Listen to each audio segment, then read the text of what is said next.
जन्म कुंडली का सप्तम भाव विवाह, वैवाहिक जीवन, जीवन साथी, बिजनेस पार्टनर का भाव है। इस भाव में देवगुरु बृहस्पति बैठेंगे जो कि सर्वाधिक शुभ ग्रह हैं। बृहस्पति का जो आकार है वो ग्रहों में क्षेत्रफल की दृष्टि से सबसे बड़ा है। तो ऐसे व्यक्ति का जो जीवन साथी है वो शारीरिक रूप से मोटा और थुलथुला होता है। उम्र में बड़ा या बराबर का मिल सकता है। सप्तम भाव में बृहस्पति हो, क्योंकि बृहस्पति धर्म का कारक ग्रह है, तो ऐसे व्यक्ति का जीवन साथी धार्मिक, निष्ठावान, कर्तव्यपरायण, परोपकारी और हर एक व्यक्ति का भला सोचने वाला होता है। ऐसा व्यक्ति का जीवन साथी जिसके सप्तम भाव में बृहस्पति विराजमान हो, कभी किसी को जल्द धोखा नहीं दे सकता, कभी अपने जीवन में अपने मार्ग से नहीं भटक सकता। अब यहाँ पर आपको अपनी तरफ से भी एनालिसिस कर लेनी है कि सप्तम भाव में बृहस्पति किस लग्न की कुंडली है और किस राशि में बैठा है। मैं यहाँ पर न तो बृहस्पति का किसी राशि और न ही किसी लग्न को ध्यान में रखकर ये फलादेश कर रहा हूँ। केवल बृहस्पति सप्तम भाव में बैठेंगे तो बृहस्पति के सप्तम भाव में बैठने पर क्या प्रभाव होगा, मैं केवल इसका फलादेश कर रहा हूँ।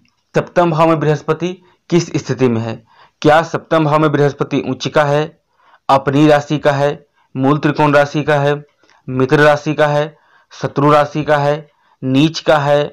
वो जिस लग्न की कुंडली के लिए आप विचार कर रहे हैं उस लग्न की कुंडली के लिए बृहस्पति योग कारक है या मारक है, ये स्थिति आपको अपनी तरफ से एनालिसिस कर लेनी है। इस भाव में बृहस्पति के होने से ऐसा व्यक्ति का जो जीवन साथी है वो अपने जीवन साथी के प्रति, यानी ऐसा व्यक्ति का जो जीवन साथी रहेगा वो भी और खुद ये व्यक्ति भी जिसके सप्तम भाव में बृहस्पति विराजमान है, दोनों अपने जीवन साथी के प्रति वफादार रहते हैं।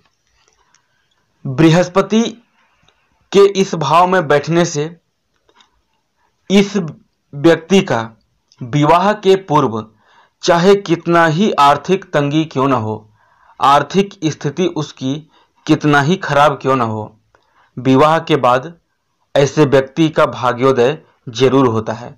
और विशेष रूप से चूंकि बृहस्पति धन का कारक ग्रह है, धर्म का कारक ग्रह है, लाभ का कारक ग्रह है, कैरियर का कारक ग्रह है, जातक का विवाह के बाद बृहस्पति अपने कारकत्वों का अत्यधिक वृद्धि करता है। यहाँ पर बैठे हुए बृहस्पति की पंचम दृष्टि लाभ भाव पर रहती है, सो ये अपने ही कारक भाव पर दृष्टि डालेगा तो जीवन में विवाह के बाद लाभ की स्थिति उसकी हर एक इच्छा का धीरे धीरे पूरा होता चला जाता है। बृहस्पति की सप्तम दृष्टि लग्न पर होती है तो ऐसा व्यक्ति अनुशासित होता है, कर्तव्यपरायण होता है, कर्मवीर होता है, कर्मठ होता है, परोपकारी होता है, विद्वान होता है, गुणी होता है, संस्कारी होता है। बृहस्पति की नवम दृष्टि तीसरे भाव पर तो व्यक्ति साहसी, पराक्रमी और मेहनती होता है। इस भाव में बृहस्पति के होने से जातक का भाग्योदय जन्म स्थान से बहुत दूर होता है। बहुत दूर कहने का तात्पर्य है कम से कम जन्म स्थान से 500 किलोमीटर दूर। यदि ऐसा व्यक्ति अपने जन्म स्थान में ही रहता है तो उसे उतना ज़्यादा सफलता नहीं मिल पाती है जितना कि उसे जन्म स्थान से दूर जाने पर सफलता प्राप्त होता। इसका जीवन साथी विद्वान, गुणी, संस्कारी और उच्च विचार की होती है। सामान्य अर्थों में जिसका इस भाव में बृहस्पति हो उस व्यक्ति का विवाह किसी अभिजात्य वर्ग यानी बड़े घर घराने में होता है। जो मैंने स्थितियां बताई, विवाह के बाद उसके जीवन का एक नया मोड़ ही आरंभ हो जाता है। यदि इस भाव में बृहस्पति पाप प्रभाव से रहित हो, यानी इस बृहस्पति पर न राहु की, न केतु की, न शनि की, न मंगल की दृष्टि हो, कोई दिक्कत नहीं।